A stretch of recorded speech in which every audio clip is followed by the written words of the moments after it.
Bonjour et bienvenue, chers étudiants, chères étudiantes, votre prof Jean-François Sénéchal. Bienvenue à votre podcast d'accompagnement du cours éthique et professionnalisme.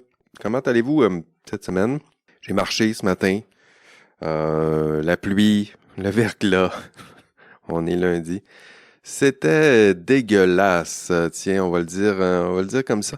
Tiens, parlant de celles et ceux qui pensent peut-être au podcast en marchant, il y en a plusieurs là, qui m'ont écrit, puis cette semaine, je vous ai demandé d'où vous m'écoutez.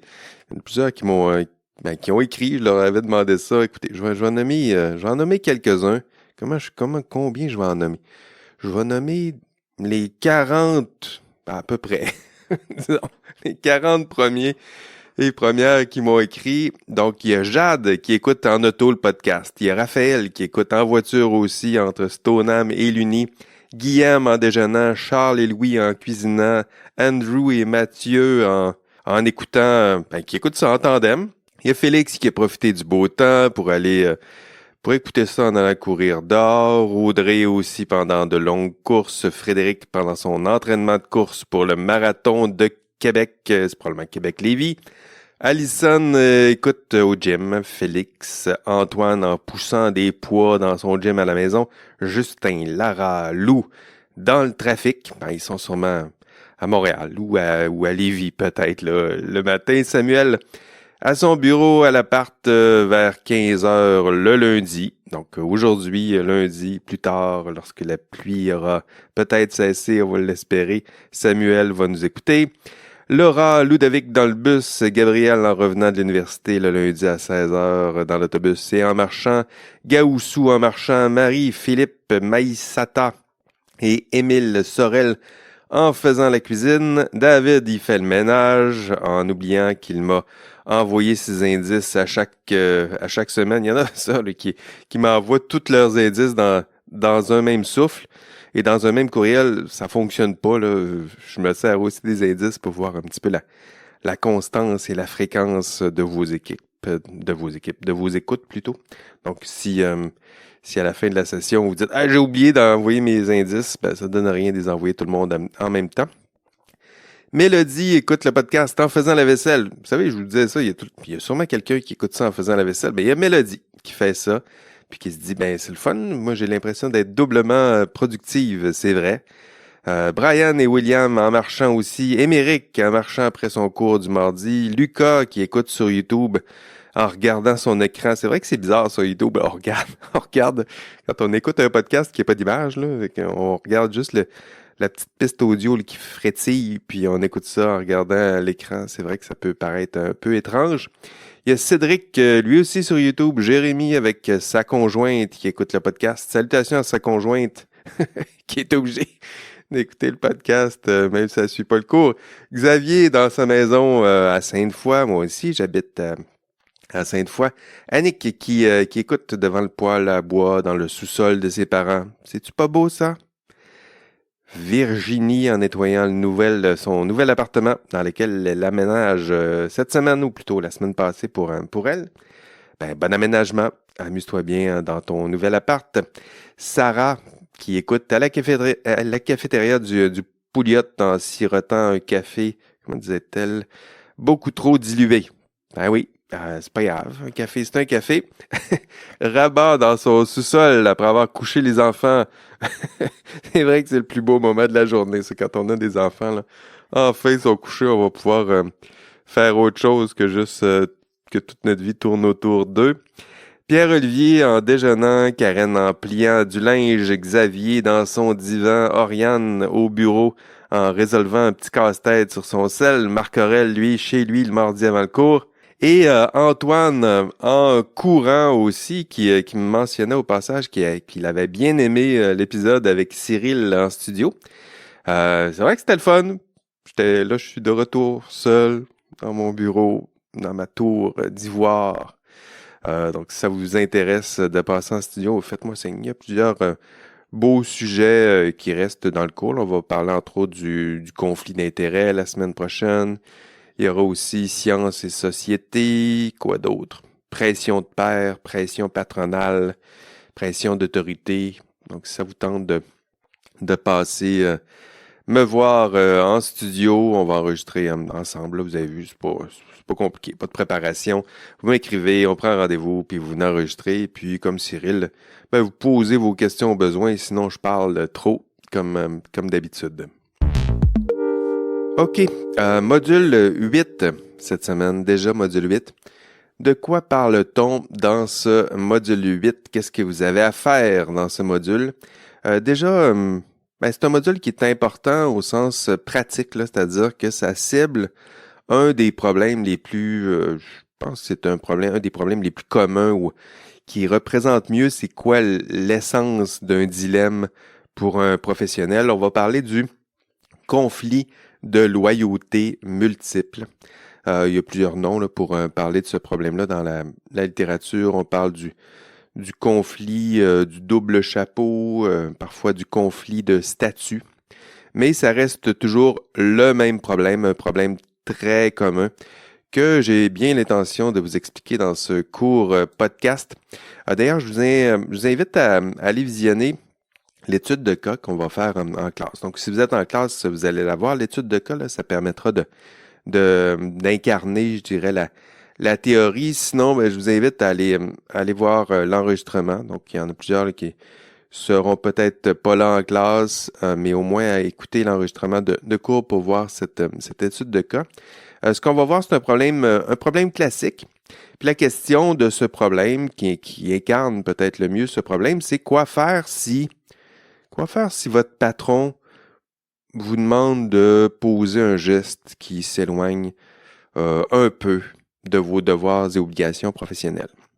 Donc, votre patron, il vous demande pas de voler, il vous demande pas de tuer, là, mais il vous demande quand même de poser un geste qui s'éloigne un peu, beaucoup, des fois très, de vos devoirs et obligations professionnelles. Puis pourquoi vous demande-t-il ça? Mais il y a souvent ces raisons, mais souvent c'est pour prioriser les intérêts de la compagnie en question. Donc, c'est souvent les intérêts financiers, mais ça peut être d'autres intérêts. Mais c'est souvent, puis vous allez reconnaître de vos TP1 là, dans cet énoncé, là, un patron qui vous demande de prendre un petit risque ou de tolérer un petit risque ou une petite déviation des normes. Puis pourquoi? Ben pour servir les intérêts de la compagnie en question ou des intérêts privés.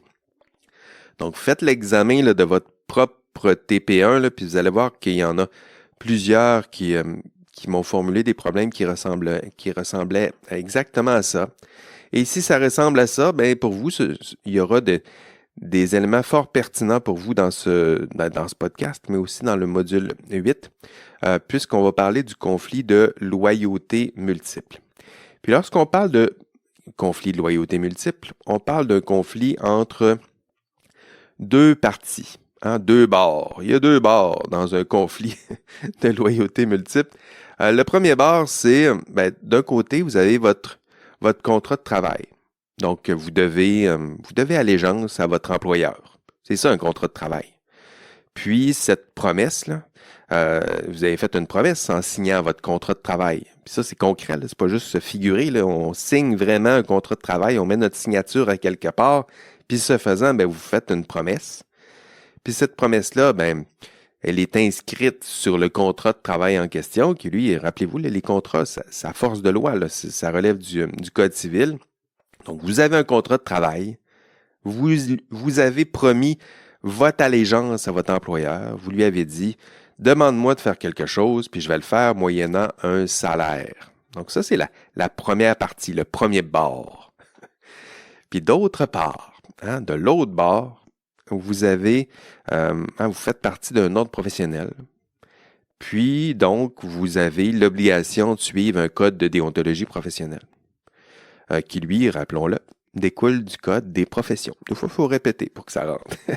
Puis que ce code des professions, lui, il est de la responsabilité, rappelez-vous, de la ou du ministre responsable du système professionnel qui lui relève de l'Assemblée nationale, si vous rappelez bien votre système professionnel. Donc, on a, dans cet autre bord, là, il y a un ordre professionnel qui, lui, s'appuie sur des lois, des lois qui ont une certaine force, parce que ça relève de l'Assemblée national, l'exercice de ces lois. Donc, vous voyez bien les deux bords, là? Quoi faire devant un tel conflit? Hein? Qu'est-ce que vous devez choisir? Votre patron, votre ordre. C'est assez simple, hein? Puis, quelle loi aussi a le plus de force? Est-ce que c'est votre code des professions ou est-ce que c'est votre contrat de travail? Puis, quelle autorité a le plus de pouvoir sur vous? A la plus grande légitimité sur vous? Est-ce que c'est votre ordre, votre patron? Est-ce que c'est le public ou le client qui est aussi votre patron? Donc, j'espère que vous le voyez bien.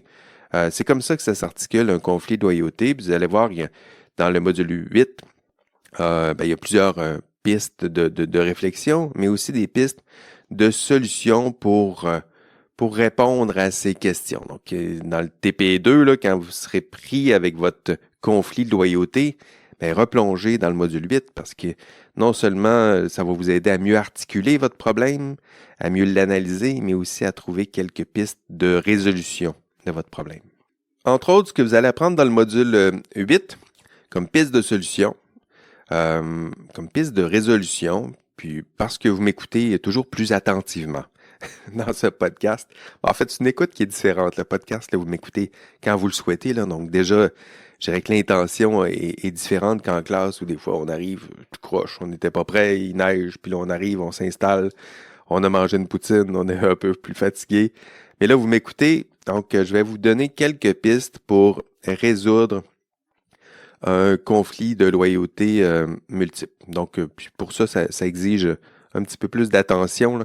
Donc, si vous faites la vaisselle, tant mieux. Si vous marchez, parfait. Mais si vous êtes en train de TikToker et de scroller votre vie en même temps, là, c'est peut-être le moment d'appuyer sur pause au moins pour les 10 prochaines minutes parce que ce qu'on va voir, c'est il y a 3 outils, en fait, qui peuvent vous aider à trancher.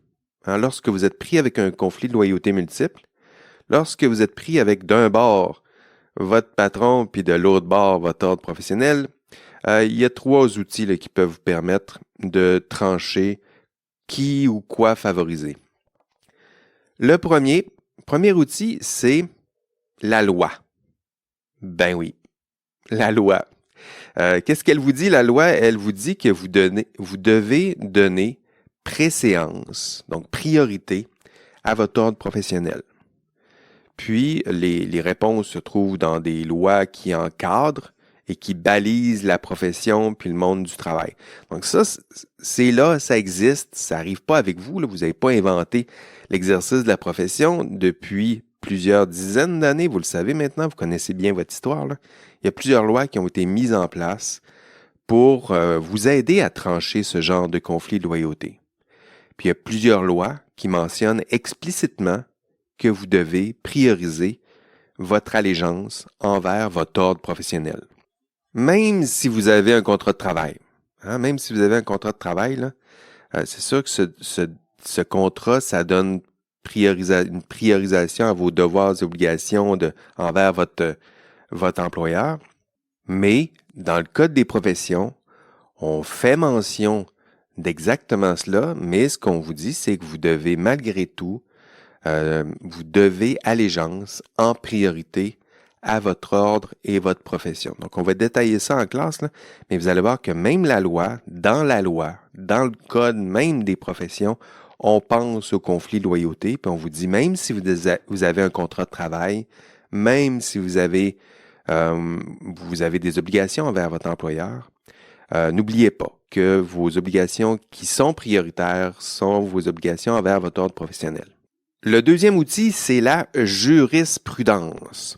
Donc, la jurisprudence, peut-être une question de vocabulaire pour certains. Une jurisprudence, c'est quoi? C'est un jugement en cours là, devant les tribunaux. À chaque fois qu'une cause se rend devant un juge, le juge rend son jugement. Puis ce jugement-là, ça fait partie des archives, je dirais, du monde juridique. Puis ce qu'on appelle la somme de tous ces jugements, on appelle ça la jurisprudence. Puis, lorsque ce genre de conflit de loyauté se retrouve devant un juge, Hein, lorsqu'un juge, il y a quelqu'un, un professionnel, s'est fait demander une affaire bizarre par son employeur, puis il a tenté de refuser, puis là, il se fait congédier. Puis là, ça se retrouve devant un juge. Qu'est-ce que le juge répète? À chaque fois, le juge répète que même s'il a un contrat de travail, le professionnel doit prioriser son allégeance envers sa profession. Et pourquoi? Ben parce qu'il a un code de déontologie et que ce code de déontologie s'appuie sur le code des professions qui, lui, a force de loi. Hein, plusieurs juges ont rendu des décisions exactement en cette matière, puis à chaque fois, les jugements pointent dans la même direction. D'abord, ton allégeance envers ton ordre professionnel. Donc, deux outils déjà. Vous hésitez entre votre allégeance envers votre employeur et envers votre ordre professionnel. Ben, la loi et la jurisprudence vous répondent, choisis ton ordre professionnel. Tu as le devoir de prioriser ton ordre professionnel. Enfin, troisième outil, la doctrine. Hein, la doctrine, c'est quoi? Ben, c'est la somme de tout ça. Là. Ce sont les experts du droit, les juristes là, qui examinent les lois, la jurisprudence, puis les textes peut-être plus souples qui tournent autour, les textes académiques, puis qui finissent par résumer ce qui se trouve dans la loi, dans la jurisprudence et dans les textes. Puis à chaque fois que les experts du droit se positionnent sur ce genre de conflit de loyauté, à chaque fois, on le rappelle que les professionnels doivent donner priorité à leur ordre professionnel. À chaque fois, les juristes pointent dans la même direction. La priorité, c'est qui? Ce sont vos devoirs et obligations envers votre profession. Donc, il y a trois outils. À chaque fois que vous demandez, je ne le sais pas. D'un côté, il y a mon employeur et de l'autre, mon ordre professionnel. Je ne sais pas qui choisir. Ben, ça peut être un dilemme. Mais dites-vous que la loi, la jurisprudence et la doctrine pointent dans la même direction. Vous devez donner priorité et votre loyauté à votre ordre professionnel. Et pourquoi vous parlez de ça dans ce cours? Ben, c'est parce que, vous savez, le conflit de loyauté, je vous disais que c'est un problème qui est central dans votre profession, puis pourtant, ça pose un réel problème d'éthique appliqué en ce moment parce que même si la loi, encore une fois, la jurisprudence, la doctrine, même si ces trois-là pointent dans la même direction, même si ces trois vous disent que vous devez allégeance envers votre ordre professionnel, la réalité, elle, la vôtre, là, elle est beaucoup plus fragile que cette tentative de vous imposer ce que la loi, la jurisprudence et la doctrine vous disent de faire. En fait, c'est pas la première fois que je le dis dans ce cours, là, en fait, c'est votre identité professionnelle qui s'affaiblit. Hein? Ce qu'on appelle l'identité professionnelle, c'est votre capacité à fondre votre identité personnelle avec votre identité professionnelle. Hein? Votre capacité à dire « je suis d'abord un professionnel, je suis d'abord une personne qui a des devoirs et obligations envers ma profession et envers le public », mais cette identité professionnelle, elle s'effrite. Et pourtant, c'est cette identité qui devrait être suffisamment forte pour que vous décidiez de privilégier votre ordre professionnel lorsque vous faites face là, justement à un conflit de loyauté. Puis votre identité, en s'effritant, en s'amenuisant, en s'effaçant progressivement, souvent dès les premières années de travail, c'est ce qu'on va voir, puis je vais tenter de vous le démontrer en classe, là. En s'effritant, ce qui se passe, c'est que votre identité professionnelle, elle s'effrite, elle s'efface, puis la force nécessaire là, pour vous permettre de dire « Attends, là, oui, j'ai des devoirs et obligations envers mon employeur, mais attends, j'ai aussi des devoirs et obligations envers ma profession. » Mais cette deuxième partie-là, là, elle disparaît progressivement. Dans le rapport Bégin, Rondeau et Marchand sur l'effondrement du viaduc de la Concorde, que je vais vous faire lire, évidemment, puis que vous avez probablement déjà lu. Je vois là, que ça fait partie des lectures obligatoires au module 7. On le rappelle que votre identité professionnelle, en fait, s'effrite beaucoup plus vite que le viaduc en question. Tiens, j'ai l'extrait du rapport en question. Ouverture de la citation. On a ainsi constaté qu'après 1 an, dans leur premier emploi, les jeunes professionnels restent conscients de leurs devoirs envers leurs clients. Ici, il faut entendre le patron, là. Mais ne mentionnent plus leurs devoirs et obligations envers la société. Fermeture de la citation. 1 an. 1 an, c'est tout ce que ça vous prendra pour mettre de côté votre identité professionnelle. 1 an, c'est tout ce que ça prend pour que vous oubliez l'existence et la pertinence même d'un conflit de loyauté. Pour reconnaître dans l'exercice de la profession là, qu'il y a 2 pôles, qu'il y a 2 bords, il faut au moins reconnaître l'existence de chacun des 2 bords. Or, ce que je vous dis, c'est qu'il y a un bord qui est en train de prendre le bord. Pour bien résoudre un conflit de loyauté, il faut d'abord être capable de reconnaître 2 identités. Vous êtes un employé, donc première identité, c'est ça. Tu es un employé, tu aimes ça, tu as choisi ton employeur, puis tu l'adores, puis tu partages ses valeurs, puis tu travailles là depuis 2-3 ans, puis tu partages ses objectifs, puis c'est stimulant, puis c'est valorisant, puis tu as un bon salaire. Puis vous vous rendez compte que leurs valeurs, ça rime assez bien aux vôtres, sinon vous ne seriez plus là. Donc, ce qui se passe, c'est que votre identité corporative, ça rime et se fond progressivement avec votre identité personnelle. Or, je vous parlais de 2 identités, il y en a une seconde, c'est votre identité professionnelle. Vous faites partie d'un ordre professionnel, pas encore, mais ça s'en vient. Donc, vous faites partie d'un ordre professionnel avec ses valeurs, avec ses propres visées, puis vous êtes vous-même engagé à défendre ses valeurs et ses idéaux. C'est ça votre identité professionnelle. Puis ce que je vous dis, c'est que cette deuxième partie tend à s'effriter, sinon disparaître après 1 an. Puis pourquoi c'est important de vous rappeler tout ça? Parce que, je vous le disais, le problème moderne dans l'exercice de la profession, c'est le conflit de loyauté. Puis, dans ce que je vous expliquais déjà dans ce podcast, puis que je vais vous expliquer dans ce module 8, c'est que juridiquement, vous devez choisir le premier, vos devoirs et obligations envers votre profession. Mais sociologiquement, sur le terrain, ce qu'on voit, par contre, ce qu'on constate sur le terrain, c'est le contraire. C'est l'effritement, sinon la disparition progressive de votre identité professionnelle après quelques années de travail. Puis vous avez compris que tranquillement, au fur et à mesure que vous ouvrez les modules de ce cours, moi, ce que je souhaite faire, c'est de faire grandir votre identité professionnelle. Au début du cours, vous la connaissiez à peine, puis là, on avance dans le cours, puis on essaie de la faire grandir, puis j'essaie de vous faire reconnaître et reconnecter peut-être avec l'histoire de vos prédécesseurs, vous faire connaître les valeurs, la pertinence, le système qui est là en place. Puis je vous fais découvrir les problèmes et enjeux associés à votre rôle, mais ce que je vous dis aussi aujourd'hui dans ce podcast, c'est que tout ça risque de disparaître dans les 2 premières années d'exercice de votre travail. En fait, votre identité professionnelle va être peut-être à son maximum à votre sortie de l'examen final du cours FI 3900 dans quelques semaines.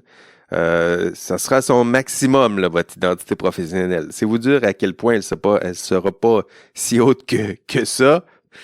On va essayer de rendre ça inspirant, mais la réalité, c'est que dans 2 ans, ce sera très loin dans votre mémoire.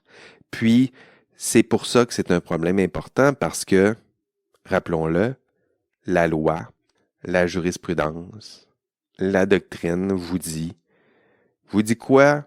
Vous dit que vous devez prioriser vos devoirs et obligations professionnelles. Puis vous, sur le terrain, vous ferez quoi dans 2 ans? Vous ferez le contraire. Sur le terrain, dès que vous aurez trouvé un employeur, vous aimerez votre emploi, votre identité personnelle se fondera avec votre identité corporative, puis votre identité professionnelle, elle, va s'effacer tranquillement pour laisser toute la place à votre identité corporative qui sera fusionnée à votre identité personnelle. Tranquillement, vous oublierez l'existence même de ce conflit qu'est le conflit de loyauté multiple.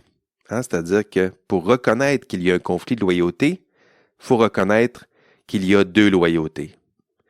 S'il y a une partie du dilemme qui disparaît progressivement, ben il n'y a plus de conflit. En fait, vous ne serez plus apte à reconnaître l'existence même de ce conflit. Le conflit va passer devant vous, puis pour vous, ce ne sera même plus un conflit. Vous allez vous dire, est-ce que j'hésite entre mon ordre professionnel et mon employeur? La question ne se posera même plus, ça va être mon ordre professionnel. C'est tellement loin. Mon employeur, lui, ça c'est important. Puis lorsque ça se passera, cette situation-là, ben, le conflit de loyauté existera encore au sens théorique, au sens de la loi, mais vous, vous ne le verrez plus. Toi là, toi, tu ne le verras plus. Hein? Tout ce qui va rester, c'est ton identité corporative qui se fond avec ton identité personnelle. C'est ce qu'ont appris certains ingénieurs devant la commission Charbonneau, pour y revenir. Hein, le devoir d'allégeance envers la profession, il existe au sens théorique et nous contraint au sens de la loi, de la jurisprudence et de la doctrine, mais sur le terrain, cette réalité juridique semble oubliée. Identité professionnelle et son risque de disparition et conflit d'identité, de rôle, de loyauté, si on reconnaît l'existence de ces deux identités. Ça fait partie des thèmes qui seront abordés dans ce module 8. OK, ben c'est tout pour le module 8. Ben, ça va être un podcast un peu plus court et pourquoi pas? Parce que des fois, on a besoin que ce soit un peu plus court. Il y a aussi le TP2 là, qui s'en vient. Je vais probablement vous pousser les instructions pour le TP2. En fait, je vais peut-être en parler en classe, soit cette semaine ou la semaine prochaine. Mais sinon, je vais aussi vous publier un épisode un épisode du podcast qui résume les instructions du TP2. Comme ça, si vous avez autour de vous des collègues qui participent plus ou moins aux travaux puis qui savent pas trop c'est quoi qu'il faut faire dans le TP2, ben vous pourrez leur partager l'hyperlien des instructions du TP2 en podcast, puis eux aussi, ils écouteront ça en faisant la vaisselle, en allant marcher, en allant courir. Sinon, je voyais que, parlant de TP2, il y en a plusieurs que le TP2 commence à avancer, il y en a plusieurs qui ont complété la grille. C'est pas mal là où vous devriez en être en ce moment là dans l'exécution de vos travaux. La grille devrait déjà être complétée, sinon très bien avancée, puis la rédaction du rapport décisionnel TP2 devrait minimalement être entamée. Puis sinon, il reste encore du temps, il reste encore quelques semaines, mais ça passe vite. Il reste quelques week-ends à peine là, pour réaliser votre TP2. Allez, on se revoit demain en classe, sinon l'épisode suivant. Allez, à bientôt, bye bye. OK, l'indice cette semaine, je vais continuer dans la même veine que cette semaine. J'aimerais avoir une photo de votre lieu d'écoute du podcast. Donc, ça peut être une photo de votre ville quand vous marchez, quand vous courez, le gym préféré, votre café préféré. Évidemment, là, si c'est à la maison, si c'est dans un lieu personnel et confidentiel, là, faites attention. Là. Essayez de prendre quelque chose où on ne reconnaît pas votre identité ou votre lieu personnel. Là. Je voudrais pas que ça compromette votre vie privée, et évidemment. Donc, sentez-vous bien libre. Mais c'est ce que j'aimerais avoir cette semaine. Donc, vous prenez en photo là, un peu ce qui se passe autour de vous. Puis, je vais essayer de publier les plus belles photos, puis les photos qui se partagent évidemment là, sur le compte Instagram du cours pour que vous puissiez voir là où vos collègues écoutent le podcast, puis à quoi ça ressemble autour d'eux. Puis je vais même donner un badge, là, je dirais, à la plus belle photo là, qui représente le mieux le cours et l'écoute des podcasts du cours. Voilà, c'est ce que je vous demande cette semaine. OK, fin de l'indice. Allez, bye bye.